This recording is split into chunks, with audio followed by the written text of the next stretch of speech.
Hello दोस्तों, मेरा नाम अभिषेक है और आज इस वीडियो में ब्रीफ में बात करने वाला हूं एम्प्लॉयज रिलेटेड अपडेट्स के बारे में। दोस्तों देखिएगा कि जो अभी कल बजट आया है उसमें जो गवर्नमेंट एम्प्लॉयज़ हैं उनके बारे में क्या मुख्य बात रही है और क्या भ्रम की स्थिति जो पैदा हुई है हम उसके बारे में भी टच करेंगे हल्का। देखिए दोस्तों, है क्या कि सबसे पहले हम बजट से ही स्टार्ट करते हैं कि जो बजट रहा है उसमें गवर्नमेंट एम्प्लॉयज़ को सीधे तौर पे वहाँ पे कोई भी घोषणा नहीं हुई कि आपके लिए हम ये कर रहे हैं, ठीक है ना, ये होने वाला है। एक बात ये ज़रूर सामने आई है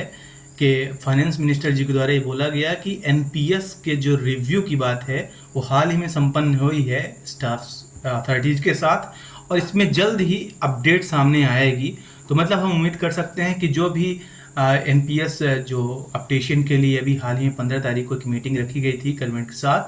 उसमें उन प्रोविजंस के बारे में कोई गैजेट आ जाए, उनके बारे में कोई ऐसा सर्कुलर आ जाए या फिर कोई भी बात सामने आ जाए विद इन मंथ्स, आप ऐसा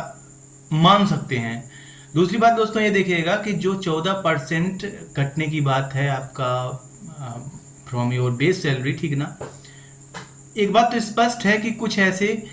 कंपनीज रही हैं, कुछ ऐसे उपक्रम रहे हैं जो गवर्नमेंट के 14% कंट्रीब्यूशन एनपीएस में करने के बावजूद भी वो 10% ही कर रही थी। तो उनके लिए भी मैंडेटरी कर दिया गया है कि जो एम्प्लॉयर रहेंगे, जो उनके नियोक्ता रहेंगे, वो अपने एम्प्लॉयज़ के लिए 10 से बढ़ा के 14% एनपीएस में जो जमा राशि है वो करेंगे बढ़ा के, ठीक है ना। देखिए दोस्तों, मैं भी कुछ ऐसे लेख में भी पढ़ा हूँ, वहाँ पे मुझे भी अभी भ्रम है कि क्या ये जो बैंक चाहे निजी और सार्वजनिक उपक्रम के हों, क्या सिर्फ नियोक्ता के अलावा क्या उनके जो एम्प्लॉयज़ हैं उनका भी बढ़ाया जाएगा, ये भी मुझे भी अब डाउट की स्थिति मुझे भी बनी हुई है। और क्या भरोसा कि आगे चल के जो गवर्नमेंट है जो अपना 50% मूल वेतन उसमें डीए डीआर लिंक की बात कर रही है, तो क्यों ना उसी को लागू करने के लिए फिलहाल ये इंट्रोड्यूस करा रही है कि हम एम्प्लॉयज़ का भी बढ़ा दें और बाद में जो गवर्नमेंट एम्प्लॉयज़ हैं उनका भी 10 से बढ़ के 14% हो जाए और ये बोल दिया जाए कि अगर आपको 50% पेंशन के तौर पे लेना है तो एनपीएस में जो आपको फंड जमा करना है वो 10% न कटा के आपको 14% कटाना होगा। तो मे भी कि ये भी एक बात सामने आ सकती है।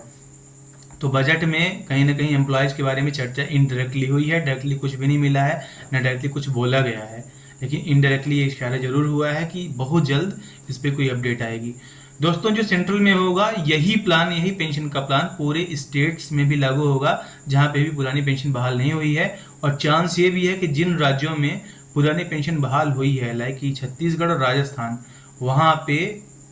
ओपीएस को इरेडिकेट करके अब फिर से ये वाली पेंशन व्यवस्था जो है वो लागू कराई जा सकती है।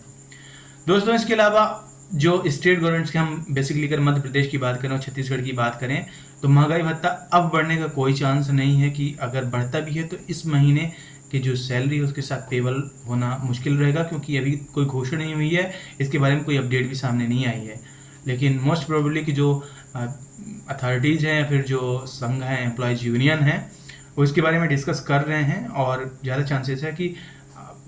बाय सम वीक्स की मतलब रक्षाबंधन से पहले ही इस पे जरूर कोई ना कोई अपडेट जरूर आएगा। उसके अलावा दोस्तों, अगर झारखंड की बात करें तो झारखंड में जो एचआरए है फिर से रिवाइज करा दिया गया है